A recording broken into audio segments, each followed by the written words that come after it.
Washington threatens a 46% tariff. Experts predicted a crash. Yet Vietnam is silently building a $140 billion tech empire right under the world's nose. How is this ghost economy defying every rule of geopolitics to survive the perfect storm? The secret isn't ambition, it's fear. When most of the world looks at Vietnam, what do they see? For decades, the image was simple. It was the land of cheap labor. It was the place where your sneakers and fast fashion t-shirts were sewn by hardworking people for low wages. It was essentially the China Plus One option, a backup plan for when the giant next door got too expensive. But if you are still looking at Vietnam through that lens in 2025, you are looking at a ghost. Because quietly, without many headlines, something fundamental has shifted. Electronics have dethroned textiles today. Smartphones, computer chips, and complex circuit boards have become the true backbone of this economy. The numbers don't lie. Exports in the electronics sector have skyrocketed, reaching over $140 billion. Vietnam isn't just clothing the world anymore. It is assembling the world's brain. When you look at the massive investments from Samsung, Apple, and Foxconn, you realize they aren't just here for the tax breaks. They are building a permanent ecosystem. This shift didn't happen by accident. It is the result of a country that is racing against time. The Vietnamese government knows a hard truth. The era of cheap labor is ending. Wages are rising. To avoid the dreaded middle-income trap, where a country gets stuck being neither poor nor rich, they have to move up the value chain. They are betting everything on a high-tech revolution. They want to turn 100 million people into a powerhouse of innovation, not just assembly. But this sprint to the top is hitting a major intersection. Vietnam is standing at a dangerous crossroads. On one side, you have this booming internal ambition, but on the other side, you have a storm of external pressure that threatens to derail the whole engine. The global trade environment that allowed Vietnam to grow so fast is cracking. And the biggest crack is coming from its largest export market, the United States. But to truly understand this frantic race to modernization, you have to look in the rearview mirror. You have to understand what haunts this country. Only 35 years ago, a mere blink of an eye in history, Vietnam was one of the poorest nations on Earth. Per capita, income was stuck between $200 and $300. People were fleeing the country on rickety boats, desperate to escape a starving, isolated economy. The older generation running the government today, they remember the hunger. They remember the rationing coupons. They remember the humiliation of poverty. This collective memory acts like a powerful psychological fuel. It explains why you see 20-year-olds in Saigon working 2 jobs. It explains why grandmothers sell land to send their grandkids to study coding in America. The Vietnamese work ethic isn't just about ambition, it is about fear. The fear of going back. So when Western analysts look at Vietnam's GDP growth of 6 or 7% and call it impressive, they are missing the point. For Vietnam, growth isn't a luxury. It is an escape velocity. They are running away from their past as fast as their legs can carry them, and this psychological drive is the one variable you cannot find in any Excel spreadsheet. You have probably seen the headlines coming out of Washington. They are designed to be scary. Rumors of a 46% tariff wall, threats of trade wars. But if you look past the fear-mongering, the reality on the ground is more nuanced and arguably more strategic. The United States isn't trying to block Vietnamese goods. They are trying to filter them. Here is the new playbook that factory owners in Vietnam are waking up to. It's a 2-tier system. First, there is the reciprocal tax. The logic is simple. We tax you what you tax us. For legitimate Vietnamese manufacturers, this likely means a tariff of around 20%. Is it painful?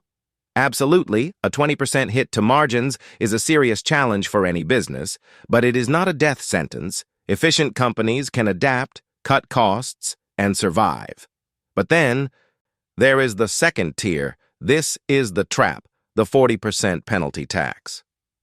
This isn't for everyone. This is a targeted weapon designed to hit one specific thing: origin fraud.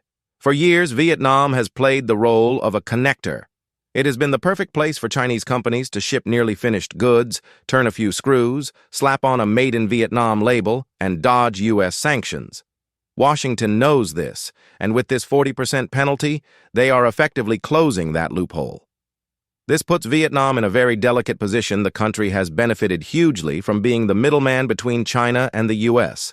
But now, the U.S. is forcing Vietnam to choose: be a real manufacturer or get penalized. This policy is acting like a pressure cooker. It is forcing local companies to scramble, not just to assemble imported parts, but to actually build supply chains domestically. They have to find local wood, local metal, local packaging. It is a painful, chaotic transition. But ironically, it might be exactly the push Vietnam needs to stop being just a garage for foreign giants and start building its own industrial base. But while the trade war grabs all the headlines, a quieter, more dangerous problem is brewing at home. It's not about tariffs, it's about biology. For a long time, investors loved Vietnam for its golden population: young, energetic, and cheap. But that narrative is expiring. Vietnam reached its demographic peak back in 2013. That was the moment when the ratio of workers to dependents was at its best. But here is the scary part. When South Korea and Japan hit that same peak, their average income was already over $30,000. They were rich. When Vietnam hit its peak, the average income was barely $5,000. Economists have a brutal phrase for this: getting old before getting rich. Today, the population has crossed 100 million, but the workforce is aging rapidly. Currently, 12% of the population is over 60, and that number is expected to nearly double by 2040. This is one of the fastest aging rates in history. This creates a massive time pressure. Vietnam essentially has 1 decade left, maybe 10 to 15 years, to break through the ceiling. If they don't, they risk falling into the middle-income trap, just like Thailand or Malaysia before them. It's a situation where you are too expensive to compete with poor countries, but not productive enough to compete with rich ones. This is why you see that intensity in the eyes of the Vietnamese workers today. They are the sandwich generation. They are working to support aging parents who often lack pensions, while raising children in an increasingly expensive society. They know they don't have 50 years to develop like the West did. They are running a marathon at the speed of a sprint. So, the government's push for high-tech and digital transformation isn't just about prestige. It is a survival strategy. They have to raise productivity fast enough to outrun their own aging curve. However, biology isn't the only thing slowing Vietnam down. For the past few years, the economy has been dragging an anchor: fear within the system. You may have heard of the Blazing Furnace campaign, Vietnam's massive anti-corruption drive. It was necessary. It cleaned up the rot, but it had a side effect that nobody talks about. The freeze bureaucrats became terrified of making decisions. Why sign a permit for a new factory if a mistake could send you to prison 5 years later? Better to do nothing than do something wrong. This created a license raj situation where projects stalled and foreign investors were left scratching their heads, waiting for stamps that never came. But under the new leadership in late 2024 and 2025, the tone has shifted sharply. The message from Hanoi is no longer just clean up, it is speed up. They are pushing for a new mechanism that protects officials who dare to innovate. Why? Because they realize that a clean engine is useless if it doesn't move. This political pivot from a furnace of fear to a platform for action is the critical X factor. If they can unclog the arteries of the state, the economy could surge. If not, Vietnam risks strangling its own potential with red tape. And finally, there is one secret weapon in Vietnam's arsenal that often gets overlooked. It's not the cheap labor, it's the women. Unlike some of its competitors in South Asia where female labor participation is low, in Vietnam, women run the show, walk into any bank, any corporate boardroom, or any factory floor. Women are everywhere. They manage the finances. They run the small businesses. They are the backbone of the household economy. Having nearly 70% of women in the workforce gives Vietnam a massive productivity bonus that other developing nations simply don't have. Combine that with a national obsession with education that borders on religious Vietnamese families will bankrupt themselves to pay for extra math classes. In the PISA rankings, which measure student performance globally, Vietnamese kids consistently outperform wealthy nations like the US and UK in math and science. This creates a reservoir of talent that is just waiting to be tapped by tech giants. The raw material is there, the hunger is there. The only question remains, can the system evolve fast enough to use it? So, this brings us back to the big question everyone loves to ask. Can Vietnam be the new Singapore? If by Singapore, you mean a tiny wealthy financial hub where global banks park their headquarters? Probably not.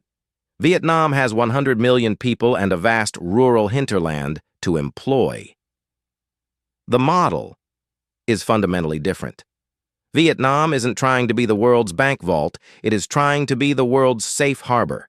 In a fractured world where East and West are decoupling, Vietnam is carving out a unique space. It is positioning itself as the buffer zone, a place that combines the manufacturing scale of a mini China with the diplomatic neutrality of Switzerland. It is the only place where a Chinese battery component can meet an American microchip, get assembled by a Vietnamese engineer, and be shipped to Europe, all while navigating the complex web of global sanctions.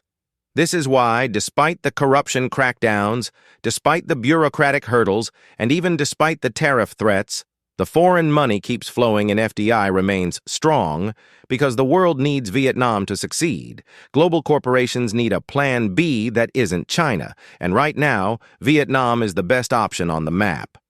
The road ahead is bumpy. The days of easy growth based on cheap labor are officially over. The country has to navigate a minefield of U.S. tariffs and outrun its own aging population. But if Vietnam can successfully upgrade its workforce and keep its diplomatic balance, it won't just be the next Singapore.